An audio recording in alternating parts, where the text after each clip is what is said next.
தெய்வங்களுக்கெல்லாம் இறைவனாம் ஆண்டவர் பேசினார். கதிரவன் எழுமுனை நின்று மறையும் முனைவரை பரந்துள்ள உலகத்தை தீர்ப்பு பெற அழைத்தார்.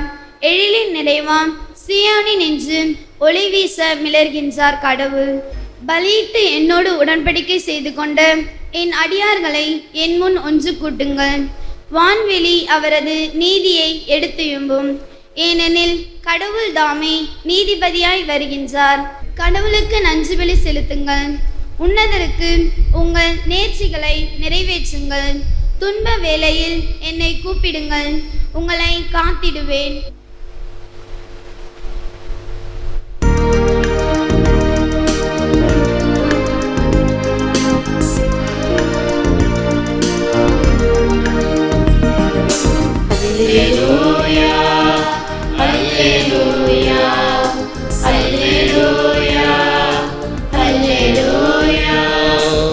உலகின் ஒளி நானே, என்னை பின் தொடர்பவர் வாழ்வுக்கு வழிகாட்டும் ஒளியை கொண்டிருப்பார் என்கிறார் ஆண்டவர். அல்லேலூயா. ஆண்டவர் உங்களோடு இருப்பாராக. புனித யோவான் எழுதிய நற்செய்தியிலிருந்து வாசகம். உமக்கு மகிமை. அக்காலத்தில் சகோதரர் இறந்ததால் மார்த்தா மரியா இவர்களுக்கு ஆறுதல் சொல்ல பலர் அங்கே வந்திருந்தனர். இயேசு வந்து கொண்டிருக்கிறார் என்று கேள்விப்பட்டதும் மார்த்தா அவரை எதிர்கொண்டு சென்றார். மரியா வீட்டில் இருந்து விட்டார். மார்த்தா இயேசுவை நோக்கி, ஆண்டவரே, நீர் இங்கே இருந்திருந்தால் என் சகோதரன் இறந்திருக்க மாட்டான். இப்போது கூட நீர் கடவுளிடம் கேட்பதையெல்லாம் அவர் உமக்கு கொடுப்பார் என்பது எனக்கு தெரியும் என்றார். இயேசு அவரிடம், உன் சகோதரன் உயிர்த்தெழுவான் என்றார். மார்த்தா அவரிடம், இறுதி நாள் உயிர்த்தெழுதலின் போது அவனும் உயிர்த்தெழுவான் என்பது எனக்கு தெரியும் என்றார். இயேசு அவரிடம், உயிர்த்தெழுதலும் வாழ்வும் நானே. என்னிடம் நம்பிக்கை கொள்பவர் இறப்பினும் வாழ்வார். உயிரோடு இருக்கும்போது என்னிடம் நம்பிக்கை கொள்ளும் எவரும் என்றுமே சாக மாட்டார். இதை நீ நம்புகிறாயா என்று கேட்டார். மார்த்தா அவரிடம், ஆம் ஆண்டவரே, நீரே மெசியா, நீரே இறைமகன், நீரே உலகிற்கு வர இருந்தவர் என நம்புகிறேன் என்றார். இது கிறிஸ்து வழங்கும் வாழ்வு தரும் நற்செய்தி. புகழ். I am the resurrection and the life. Those who believe in me will live. உயிர்த்தெழச் செய்பவனும் வாழ்வு தருபவனும் நானே. என்னிடம் நம்பிக்கை கொள்பவர் இறப்பினும் வாழ்வார். இயேசுவில் அன்பார்ந்த சகோதர சகோதரிகளே, அன்பார்ந்த தொலைக்காட்சி விசுவாசிகளே, I have come to believe that you are the Messiah, the Son of God, he who is to come into the world. Martha, நீர்தான் மெசியா, வாழும் கடவுளின் மகன் என்பதை நம்புகிறேன் என்று மார்த்தா இயேசுவை பார்த்து கூறுகின்ற வார்த்தைகள் விசுவாசத்தினுடைய வெளிப்பாடு, விசுவாச பிரகடனம். தன்னுடைய சகோதரன் இறந்த பொழுது இந்த விசுவாசத்தை வெளிப்படுத்துகின்றார். நீர் வாழ்வு தருகின்ற மெசியா, நீர் இங்கே இருந்திருந்தால் என் சகோதரன் இறந்து போயிருக்க மாட்டான்.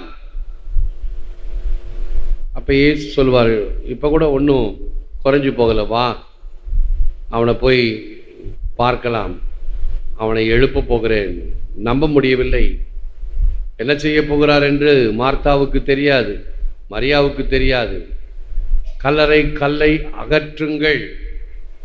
அப்பொழுது கூட பாருங்கள் எப்படிப்பட்ட அந்த எதிர் ரியாக்ஷன் என்று சொல்லணும். ஆண்டவரே, இறந்து 4 நாள் ஆயிற்று, நாற்றம் அடிக்குமே, கல்லை திற. பல சமயங்களில் நமக்கு பக்கத்தில் இருக்கிறவர் நல்ல அனுபவசாலியாக இருப்பார். அவருக்கு தெரியும், பெரியவங்களோ அல்லது குறைந்தபட்சம் என்னுடைய அனுபவத்தில் இந்த கம்ப்யூட்டரில் அவர் பெரிய குருவாக இருப்பார், அவருக்கெல்லாம் தெரியும். ஆனால் நம்ம போய் அவருக்கு ஏதாச்சும் சொல்லுவோம், இது இப்படி அப்படியா, சரி இப்படி செய்யுங்க அப்படின்னு கொஞ்சம் தாழ்ச்சியாக சொல்லுவார். கடைசியில் பார்த்தா அவர் சொல்லத்தான் சரி கல்லை திறந்ததும் லாசரே வெளியே வா. கட்டுண்டிருந்த நிலையிலே இறந்தவன் எழுந்து வருகிறான். கட்டுகளை அவிழ்த்துவிட்டு அவனை போக விடுங்கள். அருமையான வார்த்தைகள். அதை வைத்து ஒரு பாட்டு இருக்குது, அது ஒரு திருவழி பாட்டு பாடல்கள். கட்டவிழ்த்து போக விடும் இயேசுவே, பாவ கட்டுகளை அவிழ்த்துவிடும் இயேசுவே, கட்டவிழ்த்து போக விடும் இயேசுவே. என்னென்ன கட்டுகள் நம்மை கட்டி வைத்திருக்கின்றனவோ, கட்டி போட்டிருக்கின்றனவோ, அவைகளை எல்லாம் உடைத்து வெளியே வர நம்மால் முடியாது, ஆனால் இயேசுவால் முடியும். இந்த கட்டுகளை அவிழ்க்கக்கூடிய வல்லமை, அதனுடைய சூட்சுமத்தை தெரிந்தவர் ஆண்டவர் இயேசு கிறிஸ்து. God can turn broken reeds like Simon Peter into rocks. கடவுள் உடைந்து போனவைகளை கூட சரியாக்கக்கூடும். எவ்வாறு ராயப்பரை திருச்சபையினுடைய தலைவராக்கினார். கரடுமுரடானவர், ஆனால் அவரை மனிதர்களை பிடிப்பவர்க்கு தலைவராக்கினார். God can turn. கையிலே வல்லமை இருப்பவர்கள் சாதாரணத்தை கூட மிக மிக சிறப்பானதாக மாற்ற முடியும். வாட்ஸ்அப்பில் கூட ரெலிஜன் அப்படின்னு ஒரு எழுத்து, அந்த ரெலிஜன் என்ற எழுத்தை கொஞ்சம் கொஞ்சமாக பேனா மாற்றிக்கிட்டே வரும். பலவிதமான மதத்தை சார்ந்தவர்கள் அங்கிருந்து இந்த நன்மைத்தனத்தை, அன்பை காட்டுவதை போல அந்த எழுத்துக்கள் மாறி இருக்கும். அற்புதம். அந்த மதம் என்பதோ அல்லது இறைவன் இவைகளை எல்லாம் மாற்ற முடியும் என்பதற்கு மனிதர்களாலே முடியும் என்றால் இறைவனால் முடியாதா? God helps us reveal to the world the inner perfection, the beautiful work of the art that is each of us. Like Jeremiah's potter, God does not quit even when we do. கடவுள் நம்மை விட்டு போவது கிடையாது. இது முடியாது, இது கதைக்கு ஆகாது, இது ஒன்றும் பிரயோஜனம் இல்லை என்று விட்டு செல்பவர் கிடையாது. When unburied dead, a man's heart is cold and indifferent about religion. His hands are never employed in doing God's work. எப்பொழுது நம்முடைய இதயம் குளிர்ந்து போய் கிடக்கிறதோ அது இறந்த நிலைக்கு சமம். அல்லது உறவு முறை விரிசல் அடைந்து எட்டி இருக்கும் பொழுதும் அது இறந்த நிலை. ஊதாரி மைந்தனுடைய உவமையில இது தெளிவாக சொல்லப்படுது. ஊதாரி மைந்தனின் தந்தை சொல்வார், உன் தம்பி இறந்து போயிருந்தான், இப்பொழுது உயிர் பெற்று வந்துள்ளான். தந்தையினுடைய உறவை துண்டித்து கொண்டு சென்றவன், ஆகவே இறந்த நிலையில் இருப்பது. When his heart is never familiar with his ways, when his tongue is seldom used in prayer and praise, when his ears are deaf to the voice of Christ in the gospel. இறந்தவர் என்று எப்பொழுது சொல்லப்படுவோமாம்? நம்முடைய இதயம் அவருடைய வழிகளை புரிந்து கொள்ளாமல் இருக்கும் பொழுது, நம்முடைய நா செபத்திலும் பாடலிலும் பயன்படுத்தாமல் இருக்கும் பொழுது, திருநாம கீர்த்தனம் பாடாத நாவும் இருந்தென்ன பயனோ நாதா. His ears are deaf to the voice of Christ in the gospel. இயேசு என்ன சொல்லுகிறார் என்பதை கேட்பதற்கு மனமில்லாமல் அல்லது கேட்டும் புரிந்து கொள்ளாமல் இருத்தல் இறந்த நிலைக்கு சமம். When his eyes are blind to the beauty of heaven, when his mind is full of the world and has no room or time for spiritual things, then a man is dead. கண்கள் பார்த்திருந்தும் அந்த இயற்கை காட்சிகளை பார்க்க முடியாமல் இருப்பதும், மனத்தளவிலே இறைவனுக்கும் இறை காரியங்களுக்கும் இடம் கொடுக்காமல் ஆன்ம காரியங்கள் மீது அக்கறை இல்லாமல் இருந்தால் அவன் இறந்தவனே. ஆகவே இறைவனிடம் ஜெபிப்போம், முழந்தால் இருப்போம்.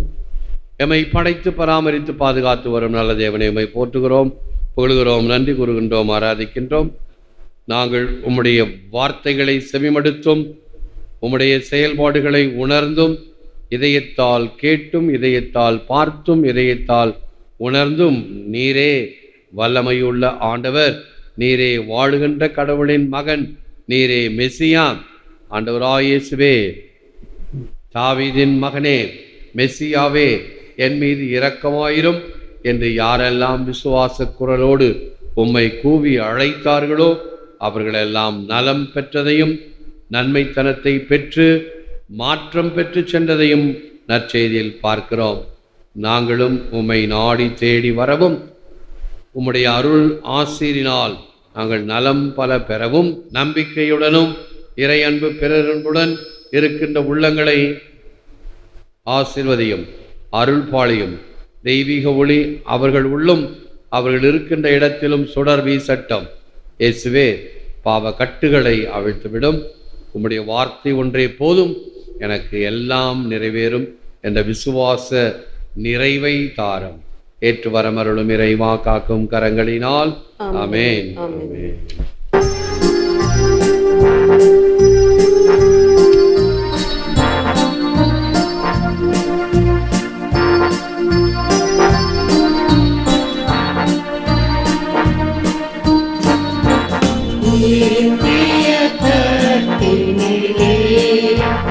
இறைவா, எம்மையே எடுத்து வந்தோம், எளியரும் காணிக்கையை ஏற்றிட வேண்டுகிறோம்.